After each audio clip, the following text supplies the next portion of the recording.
Lassan már gyülekezik a nézőközönség is, hiszen kevesebb mint 1 óra van hátra az Eurovíziós Dalfesztivál második elődöntőjéig, amiben ugye 12. helyen fog majd Bialex fellépni erre a színpadra, és hát reméljük, hogy nagyon jól fog majd teljesíteni. Egyébként az aréna méretei tekintve körülbelül akkora arénáról beszélünk, mint a budapesti Papp László sportaréna.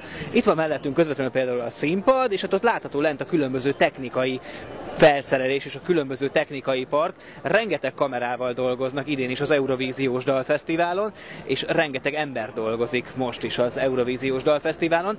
És egyébként nagyon érdekes, de körülbelül 20 perc múlva ez az aréna teljesen tele lesz, és 13 000 néző fog itt ülni, és remélhetőleg élvezi majd a sót, köztük Bialex produkcióját is. Közben följöttünk az aréna talán legmagasabb pontjára, itt vagyunk a kommentátori állásban, és hát találkoztunk is itt valakivel. Szervusz! Szervusztok!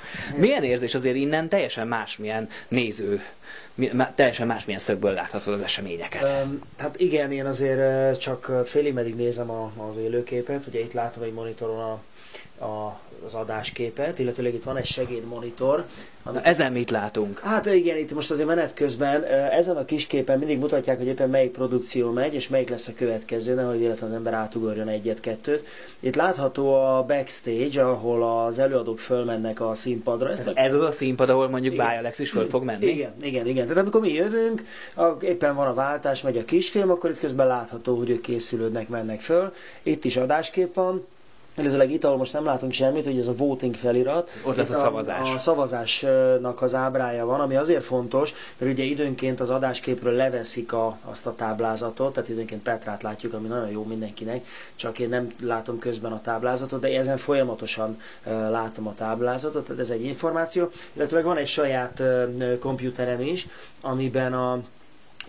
amiben azok a szövegek vannak, tehát én például minden kisfilmhez, ami 40 másodperc, minden ország elé, mindegyikhez szoktam írni egy szöveget. Lehetne blattolni is, csak én azt gondolom, hogy 40 másodpercben, hogy az ember igazán frappáns legyen, meg elmondja minden fontosat, ahhoz nem árt megírni ezeket a szövegeket. Illetőleg például vannak olyan bejátszások, aminek angol szövege van. Na most angolt fordítani lehet úgy is, hogy valahogy elmakogom, hogy mit mondott, meg lehet úgy is, hogy az ember lefordítja normálisan. Tehát például amikor van egy nagyon gyorsan pergő kisfilm, mert van angol szöveg, azért azt jobb előre lefordítani. Meg hát tulajdonképpen azért ez egy 67 pontból álló adásmenet. Tehát ez az adásmenete a mai show-nak, amit ez az itt adásmenet a mai show-nak. show-nak. Itt most tetszegesen kinyitottam, itt például ugye jönnek egymás után a svájciak, a románok, ugye ez lesz a vége, és akkor itt jön Petra szövege, ez a 48. pont.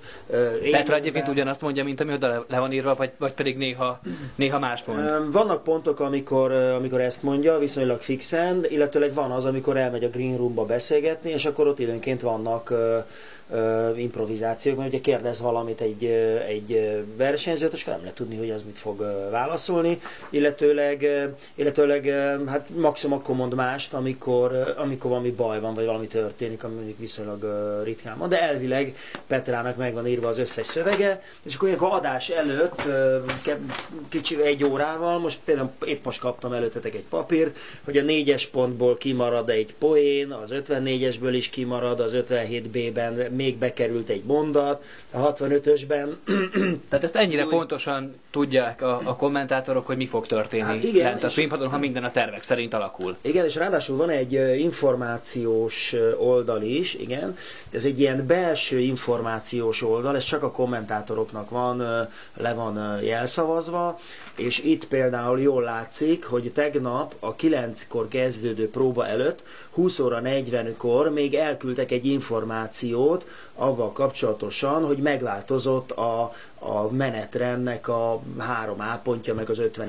pontja. Tehát tulajdonképpen ez folyamatosan adás alatt be van keverve, mert például volt olyan, itt látszik, hogy az egyik próbán ugye küldtek menet közben, tehát 22 óra 43-kor az adás kellős közepén küldtek egy információt arról, hogy a belga fiú újra el fogja énekelni a dalát a próbán, mert kiesett a fülhallgatója, és ezért neki el kell énekelni. Tehát ez egy ilyen info oldal, amit egyébként akkor hoztak létre, amikor Düsseldorfban tönkrement a hang. Erre emlékszünk. Igen, és senki nem tudta, hogy mi van, és akkor kitalálták, hogy jó lesz egy ilyen info.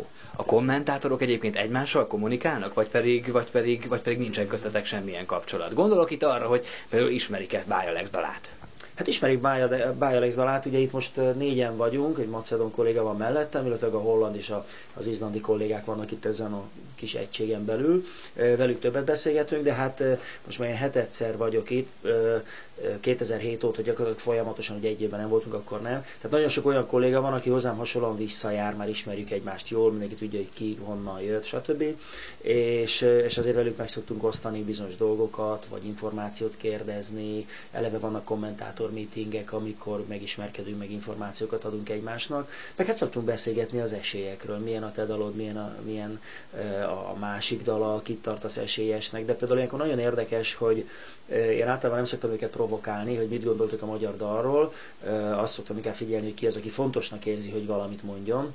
És most azért vagyok nagyon óvatosan, bal kézzel, alulról felfele, de azért vagyok bizakodó, mert most több olyan kolléga... Sokan érdeklődtek?